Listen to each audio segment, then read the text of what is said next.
Hey everybody, how's it going, and welcome back to another video. In today's video we're going to show you how to set up your very own Sons of the Forest server with Gportal.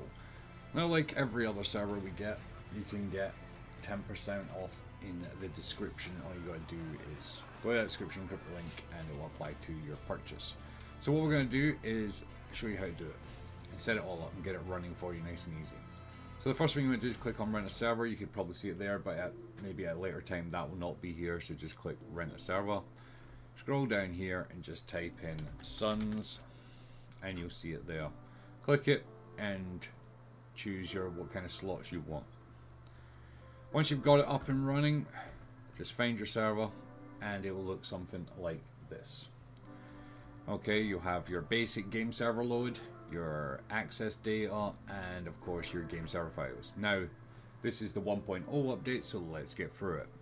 Click on basic settings and you'll see here the server name. Just give yourself a new one. I'll just put what I usually put in here. Choose how many slots you want. For the purpose of this video I did 4, nothing more. Give it a password if you need to, and then you can choose what kind of game mode you want. For this one I'm going to put it on hard survival. Save mode, you can either click new or continue. Basically it's up to you how you want to do this. I would probably say leave it on continue.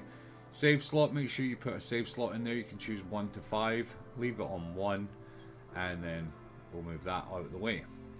For extended settings, what we're going to do is have a look through these, and I'll basically go for one. So your autosave interval seconds, that's how long it's going to take to save the server's progression. So it's like 600 seconds, it will initiate a save. Your idle day cycle speed, a multiplier of how quickly time passes compared to the normal gameplay of the server when it's considered idle, when no players are connected. So with that one, it's up to you. You can leave it at 0 so no time passes, or you can say you do it like every 24, so you know, you can set it up in hours, things like that. Leave it at 0 if you don't want it to move. I'm going to leave it at 0. Active target frame rate, leave it at 30. This is when there's no players connected.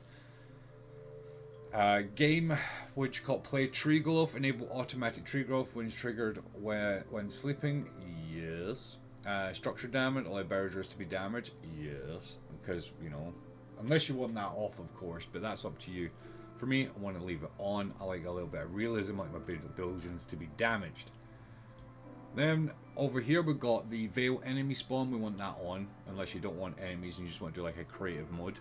Their health, leave it as normal. Their damage, that's up to you. Their armor, their aggression. Now their aggression, I would say put that at high. Makes the game a little bit more interesting. The animal spawn rate, put that as high as well. The starting season, I would probably set it to spring. That way you got spring, summer, autumn, winter instead of summer, autumn, winter. So put that as spring. Your environment season length, I would put that as long or realistic depending on how you feel. I'm going to have it as realistic. Environment day length, put that short, default, long, or realistic. That's really up to you. So for, you know, environment day length, leave it at default. For the perception frequency, leave as default. That's rain and snow.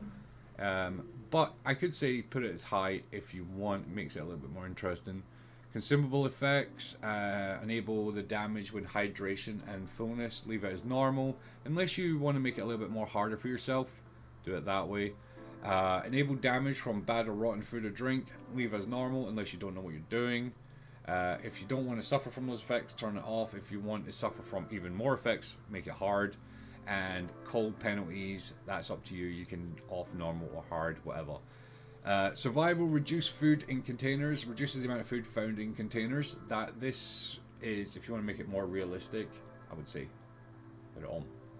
You know, survival, single use containers. Once you've opened a container, it will no longer be allowed, it won't respawn and then you couldn't open it again. So just like that. And then the final option, which is called whitelisting. So let's say, for example, you are the owner of the server and you want to whitelist it. So what we would do here is go to like my Steam ID, or you can find it on Steam if you don't know how to do that. There we go. So you find your Steam ID 64, you would type your name in there, and then you would copy the Steam 64 ID in there, and then just click save, like so. Once this is done and it's updated, it should take a minute or two, and then just start your server. And that's it, up and running. There's your IP. That's how many people will be active on your server out of the 4 people, if that's how many slots you've got. Next thing, for if there are mods or anything like that for the server, you could probably do it here. I'm not going to get into that in this video. Daily restarts are a good option, so make sure you set them up. Like in any other video, you see me set them up at 5:30 AM, and then just put in daily restarts, and then click save. That will restart the server at exactly that time. That usually gets rid of all the clutter or any other issues that the server is facing. Always make sure that you back up your server as well, so automatic backups are on when that happens, when the daily restart takes place. Also create a manual backup for your server. This basically allows any issues, and you can just quick restore and it'll take your server back to that point. If you face an issue later on in the game, your daily backups will be stored here, and you just look at the time and then restore it back to that time. If you need to give someone permissions, you would normally be able to do it here, but for this it doesn't look like they have options for that. And if you need support, click the little support button, write a ticket, and be precise in English or German how you wish to do it. Alright guys, thank you very much for watching that video. Don't forget to hit the like and subscribe button, and if you want 10% off your server, like I said before, it's in the description below. Thanks for watching. Have a great day. If you have any questions, leave them in the comments below, and I'll answer them as quickly as I possibly can.